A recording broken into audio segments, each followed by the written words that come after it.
Welcome back. Today we're going to do a quick one on two components by FX Audio. This is the FX Audio Tube-05. Of course, what stands out on this one is the single tube headphone amplifier. This is the FX Audio, they call it the DAC-X6, and it has a volume knob, which will sort of indicate that it's not only a DAC, it actually has an amplifier in it as well. But when HIFI College kind of first reached out to me and they said, hey, you interested in I think the DAC-X6, and I said, well, can I plug it into something? And then we sort of decided on the Tube-05. So originally, I didn't look closely. I thought the DAC-X6 was literally a DAC, and I said, just send me the Tube-05 as well. I think that'll be a great pairing. So I didn't realize this actually had its own amplifier. But anyway, so we'll kind of jump into it there, and I will say, when I see generic boxes like this, I tend to think about flavors or coloring of sound. In audio, we tend to want to buy the best thing. What's the best amp? What's the best DAC you can buy? But when you think about IEMs, they come in all sorts of different sound signatures and different flavors. And sometimes it's very handy to have components that have different options or different tools for sweetening the sound or changing the sound. And that's sort of why I like these two. I wouldn't say that these two are the best at what they do. When I see these boxes like these, I tend to think about whether it has FX Audio branding on it or not. I tend to think about what kind of flavoring or what kind of color they're going to be. But, think about IFI's X-Bass, X-Bass, their IE match, or if you have impedance adapters, or if you have tone controls on your amp. These are things that come with your source device or your headphone amplifier that will actually change the sound of your IEMs. And you can, if something is too bright, you can change it down change it with the tone controls, or maybe it has a tube and it has a sweeter sound to it. So I wouldn't necessarily say these two are the best at what they do, but it's kind of nice to have sound signatures and the flexibility that you get with these two components as opposed to buying one single, something that doesn't have as many options, or without a tube or without a headphone amplifier. I think these are actually pretty cool to use as a combo as opposed to buying one single one as the end all be all. These are my end game headphone amplifier and DACs. I don't think of them in that way. But let's talk about the DAC-X first. And I would say, as I said, despite the name, it actually is a DAC and it is a amplifier. It does have a volume control. It does have a headphone amp out in the front.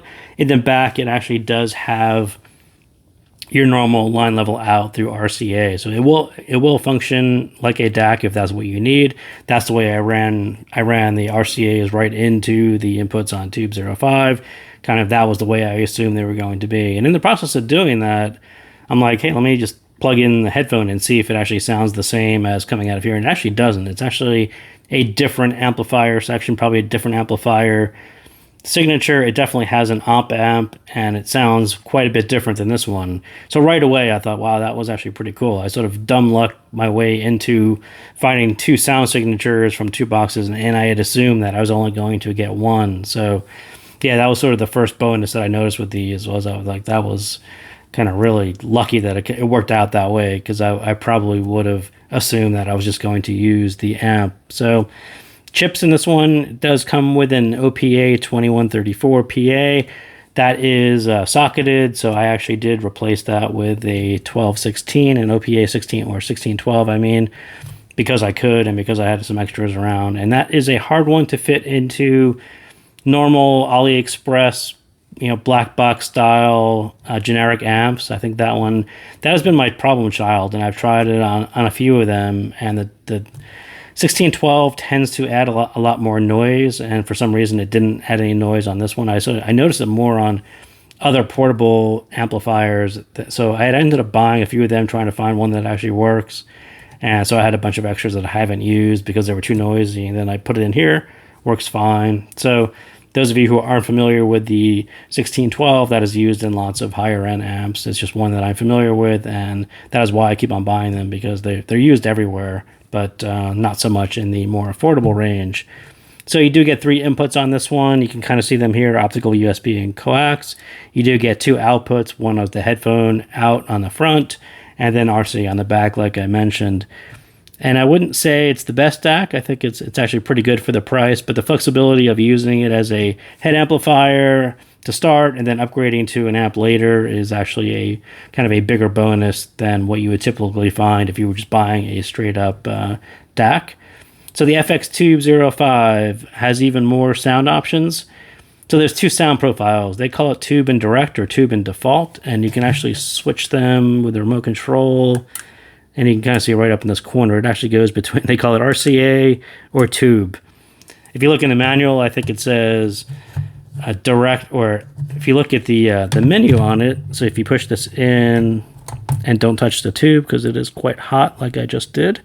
So if you change the input, and you probably can't see this, they call it Tube and Default. So I think the manual may use either Tube Default or Tube and Direct. So either way, you can bypass the tube and just run with their straight digital amplifier. That works. That's one sound profile. If you want to run it through the tube, that's another sound profile. I thought that was actually pretty cool.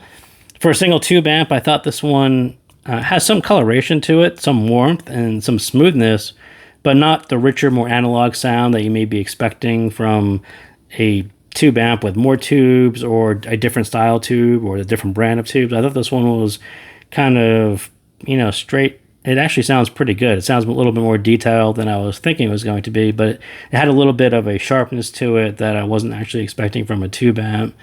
And the Direct, I think, is actually, closer to, maybe a little closer to this, but it's still a little bit sharper and a little bit brighter, more forward than the X6 headphone amp. And as I said, these two together gave you 3 different sound profiles, which was actually very interesting to me. And I found myself kind of running through all 3 of them just to hear what certain IMs would sound like on all 3 of these profiles.